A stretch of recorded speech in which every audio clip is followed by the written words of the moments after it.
అంటే what kind of film maker you are, అది నాకు తెలుసుకోవాలనుకున్నా. అంటే మీకోసం మీరు సినిమాలు తీస్తారా, జనంకి నచ్చాలని సినిమాలు తీస్తారా, ప్రొడ్యూసర్కి డబ్బులు రావాలని సినిమాలు తీస్తారా, మూడు బ్యాలెన్స్ చేయాలనుకుంటారా?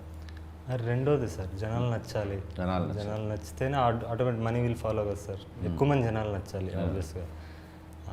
అది ప్లస్ ఇంకోటి ఏంటంటే, ఇంతకుముందు చందమామ కథలు తీసేవాడిని అండి. ఫస్ట్ 3 సినిమాలు కూడా అలాగే రాసేవాడిని. నేను తర్వాత సమాజానికన్నా పెద్ద పెద్ద కంటెంట్ ఏముంది అనిపించింది. సమాజంలో ఉన్న కంటెంటే చాలా ఎక్కువ ఉంది, మనం సొంతంగా రాయాల్సిన అవసరం లేదు అనిపించి దీంట్లోంచి ఇన్స్పైర్ అవుతూనే నా ఐడియాలజీని ఎంబెడ్ చేస్తూ నేను కథలు రాయడం మొదలుపెట్టానండి. అందుకని on location off the cuff రాస్తున్నాను. అంటే సినిమా స్టార్ట్ చేసినప్పుడు క్లైమాక్స్ ఏంటో తెలియకుండా స్టార్ట్ చేశాను మొదటి సినిమాలో.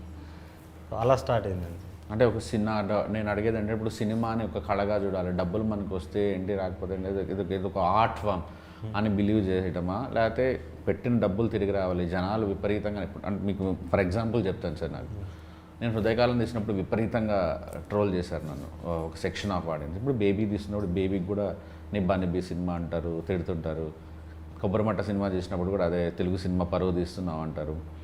సో నేను ఒక రాజమండ్రి థియేటర్కి వెళ్ళినప్పుడు అక్కడ మాస్ ఆటో డ్రైవర్ ఒకతను, ఒక తాగేసి ఒకతను, వాళ్ళు ఎంజాయ్ చేస్తుంటే కడుపు నిండిపోయింది. అంటే మనం ఎక్కడో పేపర్ మీద రాసింది ఎవరికో ఆనందం ఇస్తుందంటే ఇంకా అంతకు మించి ఏం కావాలి.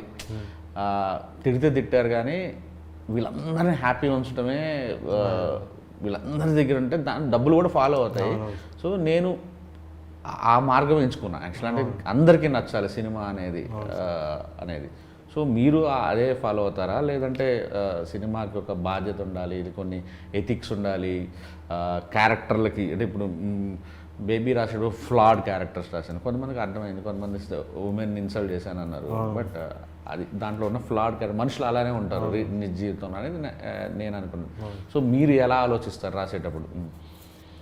స్వేచ్ఛగా ఆలోచిస్తారా, లేదు సొసైటీలో ఇలా ఉన్నాయి కాబట్టి ఇలాంటిది నేను రాయకూడదు అనుకుంటారా, ఈ పాత్రలకి ఈ పాత్ర ధర్మాలు ఎలా ఉండాలనుకుంటారా, ఎలా అనుకుంటాను?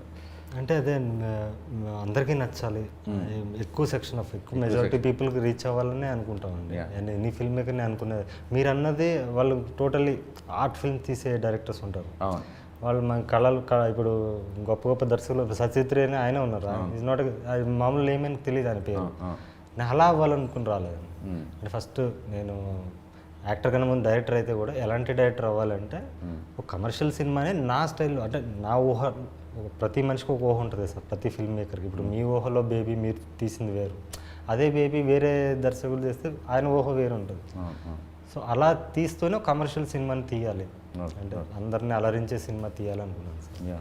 ఎవరు సార్ అంటే యాక్టర్గా ఎవరు ఇన్స్పిరేషన్, అంటే ఎవరిని ఎక్కువ ఫాలో అవుతారు మీరు? యాక్టర్ అంటే అందరు చాలామంది ఇన్స్పిరేషన్స్ ఉన్నారు సార్. అఫ్కోర్స్ చిరంజీవి చూసాక సినిమా చూసాను, ఆయన ఫస్ట్ లవ్. రజనీకాంత్ అంటే చాలా ఇష్టం నాకు, షారుఖ్ ఖాన్ అంటే ఇష్టం. ఇప్పుడు మీ మీద మీరు యాక్ట్ చేసేటప్పుడు ఎవరి ఇన్ఫ్లుయెన్స్ ఉండదు? 100% ఉండదు. అంటే రిహార్స్ చేయనండి నేను ఫస్ట్. ఇప్పుడు రైటింగ్ ఎలాగో యాక్టింగ్ కూడా అంతే. ఈ సత్యబాబు క్యారెక్టర్ కూడా నేను రిహార్సే చేయలేదు. ఇప్పుడు అదే ఈ మన చార్లీ చాప్లిన్ క్యారెక్టర్కి లాస్ట్ షెడ్యూల్ అది మొత్తం అన్నీ చేసేసి కొంచెం మళ్ళీ కొంచెం డిఫరెంట్ లుక్కి వచ్చి, అది సన్ లుక్ కోసం కొంచెం ఫేస్ సన్న కావాలి, ఈగల్ లుక్ ఉండాలని చెప్పి దానికోసం దీనికి వచ్చి కొంచెం చబ్బీ లుక్ ఉండాలి, కొంచెం డిఫరెంట్. అది తప్ప అక్కడికి వెళ్ళాక అప్పుడు నాకు నా ఇన్స్టింక్ట్స్ ఏం చెప్పాయో అదే చేశానండి.